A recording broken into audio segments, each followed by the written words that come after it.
दर्शकों नमस्कार, मेरा नाम है मनीष कुमार सिंह और आपका बहुत-बहुत स्वागत करता हूं। महायुति में चल रहे लगातार खटपट के बीच उद्धव ठाकरे पक्ष ने ठाणे में लगा दिए हैं बैनर और साथ ही साथ एकनाथ शिंदे पर तंज कसा है। क्या कुछ कहा है, सब कुछ आपको डिटेल से बताता हूं और साथ ही साथ क्यों बार-बार विपक्ष ये कह रहा है कि माहौल बिगाड़ने की कोशिश की जा रही है ठाणे में। सब कुछ डिटेल से आपको बताने जा रहा हूं। शुरुआत करते हैं अपनी इस वीडियो की। महाराष्ट्र नगर पालिका चुनाव को लेकर के ठाणे में राजनीतिक माहौल गरमाने लगा है। बीजेपी और शिंदे शिवसेना के बीच रस्साकसी जोरों पर है। शिवसेना यूबीटी पक्ष में शिंदे गुट जो है एक दूसरे पर लगातार हमलावर है। इसी बीच शहर के 3 हाथ नाका है उस पर एक बैनर लगा है जिसने सबका ध्यान खींचा है। बैनर शहर में चर्चा का विषय बना हुआ है। उद्धव पक्ष है उनके उप शहर प्रमुख हैं तुषार रसाल। उनकी तरफ से लगाए गए बैनर पर बोल्ड अक्षरों में लिखा है कि ये डर अच्छा है और उसके नीचे लिखा है ईडी सीबीआई चुनाव आयोग फौज तो तेरी सारी है पर जंजीरों में जकड़ा राजा मेरा अब भी सब पर भारी है। यहाँ दोस्तों ये लाइन आपको याद होगा, एक फिल्म आई थी छावा जिसमें ये फिल्म में ये लाइन इस्तेमाल की गई थी। बहुत ज्यादा सोशल मीडिया पर वायरल हुआ था जिस तरीके से लिखा गया, जिस तरीके से बोला गया। अब उसी का इस्तेमाल यहाँ पर किया जा रहा है। इस प्रकार से इस बैनर के जरिए जो यूबीटी पक्ष है उन्होंने राज्य में सत्ताधारी महायुति के घटक दल शिंदे सेना और बीजेपी पर अप्रत्यक्ष रूप से तंज कसा है। बैनर में मुख्यमंत्री देवेंद्र फडणवीस और शिंदे सेना के सांसद नरेश मस्के के बयानों का हवाला देते हुए सत्तारूढ़ दल की आलोचना की गई है। बैनर में सबसे ऊपर मराठी भाषा में लिखा है जिसका मतलब है ये बयान सब बता रहे हैं। उसके नीचे फडणवीस का बयान है, जहां फायदा होगा वहां हम गठबंधन करेंगे, जहां फायदा नहीं होगा वहां हम नहीं करेंगे। इसके नीचे नरेश मस्के का बयान है कि महाअघाड़ी में विरोधियों का विरोध करने के बजाय महायुति में नगर सेवकों को तोड़ने का काम चल रहा है। दोनों बयानों का हवाला देते हुए जो यूबीटी पक्ष है, उद्धव ठाकरे की जो शिवसेना है, सत्तारूढ़ दल के बीच मतभेदों को उजागर किया है और शिंदे बीजेपी पर निशाना साधा है। वैसे ही काशी मीरा स्थित डचकुलपाड़ा में दो गुटों के बीच हुई हिंसक झड़प के बाद बीजेपी नेता किरीट सोमैया और आईएमएआई जो नेता है वारिस पठान, जो एआईएम के नेता हैं, उनके दौरे पर बयानबाजी ने शहर की राजनीतिक तनाव बढ़ा दिया है। अब चर्चा है कि बीजेपी नेता नीतीश राणे और तेलंगाना विधायक टी राजा भी आने वाले हैं, ऐसी चर्चा चल रही है। पूरे घटनाक्रम पर परिवहन मंत्री प्रताप सरनाईक ने कहा कि मीरा भाईंदर को 2 समुदायों की प्रयोगशाला बनाने की साजिश रची जा रही है। अब इसी पर माहौल गर्माता चला जा रहा है। उन्होंने सुमैया, राणे और पठान पर आरोप लगाया कि ये नेता राजनीतिक लाभ के लिए विवाद को हवा दे रहे हैं। शहर में तनावपूर्ण माहौल छोड़कर चले जाते हैं। उन्होंने इस बारे में बीजेपी नेताओं की शिकायत मुख्यमंत्री से करने की बात कही है। उन्होंने प्रशासन से आग्रह किया है कि अवैध झोपड़पट्टियों और हिंसक घटनाओं पर तुरंत रोक लगाई जाए, दोषियों के खिलाफ सख्त से सख्त कार्रवाई की जाए। अब इसी बात को लेकर के उद्धव ठाकरे की शिवसेना भी काफी ज्यादा एग्रेसिव नजर आ रही है।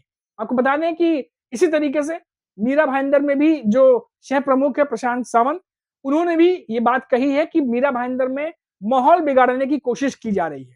साथ ही साथ उन्होंने कहा कि जो घटना थी वो घटना किसी और मामले पर थी, लेकिन उसे राजनीतिक रंग दे दिया गया और साथ ही साथ उसे राजनीतिक रंग देने के बाद माहौल बिगाड़ने की कोशिश की गई। क्योंकि आपको याद होगा दर्शकों कि ये ठाणे का वही एरिया है जहां पर विधानसभा चुनाव के दौरान भी टी राजा आए थे।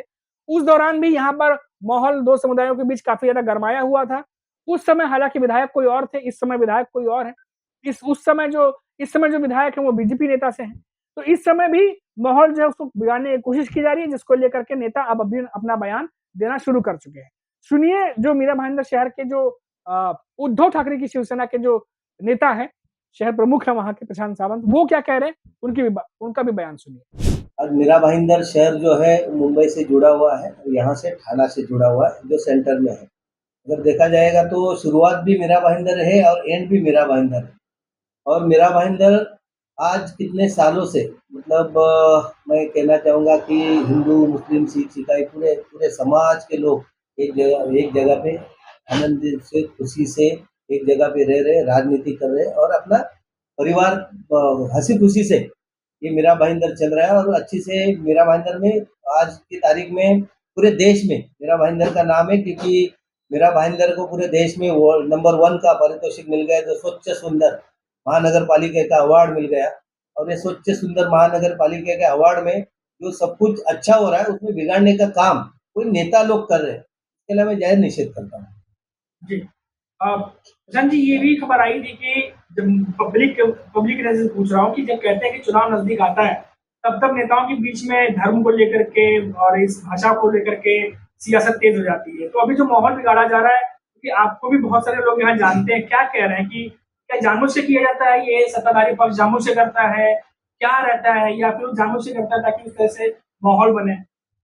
मेरा वो कहना यही है कि भारतीय जनता पार्टी यानी बीजेपी, इनका एक फंडा ही है कि जैसा ही इलेक्शन नज़दीक आते हैं तो नया नया कुछ फंडा लेके आने का।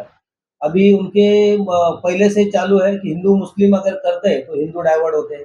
मुस्लिम उनको मालूम है कि बीजेपी को कोई लाइक करता नहीं है। तो जो भी आधे ब बचे-कुचे जो भी कुछ हिंदू है जो अपने को मानने वाले नहीं है, उनको भी एक साइड में करने का है, तो हिंदू-मुस्लिम करना चाहिए। अभी ये काशीमेरा में दाजकुलपाड़ा में जो माहौल तैयार हुआ, उसमें हिंदू-मुस्लिम का कुछ सब्जेक्ट ही नहीं था। और पहले ही मैंने स्टेटमेंट दे चुका हूँ कि जब जिस दिन ये मैटर हुआ, उसी दिन मैंने एक वीडियो भेजा था कि यहाँ के जो छोटे-मोटे नेता हैं, जो स्वयं घोषित नेता है बीजेपी के, उनको लगता है कि हम कुछ बड़े नेता बन गए, लेकिन अभी उनको बड़ा नेता बनना बहुत टाइम है और ये लोग हिंदू-मुस्लिम करेंगे और उन्होंने किया। इसके पहले भी अगर आप बैक साइड में जाएँगे, तो कोई मीरा भाईंदर की किसने बड़ा बैनर लगा दे कि हम हिंदू शेरनी हैं और मीरा भाईंदर का माहौल खराब करने का काम किया था, जो टी राजा को लेके आए थे। यहाँ की प्रशासन, यहाँ की पुलिस सक्षम है। जो भी छोटा-मोटा वाद होता है, विवाद होता है, उसको पूरा सँभालने के लिए यहाँ की पुलिस हम लोग सक्षम है। हमारा पूरा विश्वास है कि यहाँ के पुलिस के ऊपर कि यहाँ कोई ऐसा कुछ हिंदू-मुस्लिम हो ही नहीं सकता है। लेकिन कुछ नेता लोग अपना कुछ राजनीति ये जो बोलते हैं ना चपाती या भाकरी बनने का काम करते हैं, तो उनका मैं ज़ाहिर निषेध करता हूँ। ये लोग करेंगे, जैसा नज़दीक आया इलेक्शन, ये लोग करेंगे ही। अभी दासकुलपाड़े में रिक्शा से विवाद हुआ था। जो कोई एक लड़का था वो बीजेपी में उसने प्रवेश किया, उसके बाद उसको ताकत मिली, रातों-रात उसने रिक्शा फोड़ने का काम चालू किया। यहाँ के विधायक सरनाईक साहब जो मंत्री हैं, इन्होंने भी बोल दिया कि जिसने किया उसके ऊपर गुनाह दाखिल होना चाहिए। एक के वजह से अभी जो मुस्लिम है, मैं हिंदू या मुस्लिम दोनों की साइड नहीं ले रहा हूँ, लेकिन जिसने भी किया रहेगा, एक दोनों साइड से हुआ रहेगा, एक साइड से तो हुआ नहीं रहेगा। या हिंदू पागल है या मुस्लिम पागल है, दोनों का सर भटक गया, जो भी जाएगा तोड़-फोड़ करेगा, ऐसा तो नहीं होगा। कुछ तो विवाद हुआ रहेगा, जूना कुछ कांड रहेगा, लेकिन उसमें कुछ हिंदू-मुस्लिम डाल दिया, कुछ लड़की का मैटर डाल दिया और कुछ माहौल गरम खराब करने का प्रयास किया है। अभी मैं चाहता हूँ मेरा वो कहना इतना ही है कि कितने साल ये काशी-मीरा में भारतीय जनता पार्टी का सत्ता है। चारों नगर सेवक उनके ही बीजेपी के, उसके पहले भी बीजेपी के, महापौर भी बीजेपी की, यहाँ के सभापति भी बीजेपी के। अभी 10 साल, 15 साल पीछे जाएँगे तो दादकुलपाड़े में कैसा कितना था? कितने रूम थे? कितने झोपड़े थे? अभी ये 10-15 साल में सत्ता जिनके हाथ में है, जो-जो नगर सेवक बने, उनको तो मालूम नहीं कितने रूम बने, कितनी झोपड़ी बनी, क्या उन्होंने किया नहीं? अरे उनको तो बिना बताए तो कुछ होता ही भी नहीं था। तो ये माहौल किसने बनाया? रूम किसने बनाया? अनधिकृत बांधकाम किसने किया? फिर वो लोग आए पैसे के लिए जिसका किसा वोटर आईडी नहीं देखा, पैन कार्ड नहीं देखा, आधार कार्ड नहीं देखा, कितने तो बांग्लादेशी है, जो रूम बनाए उसमें रह रहे हैं। तो ये गलती किसकी है?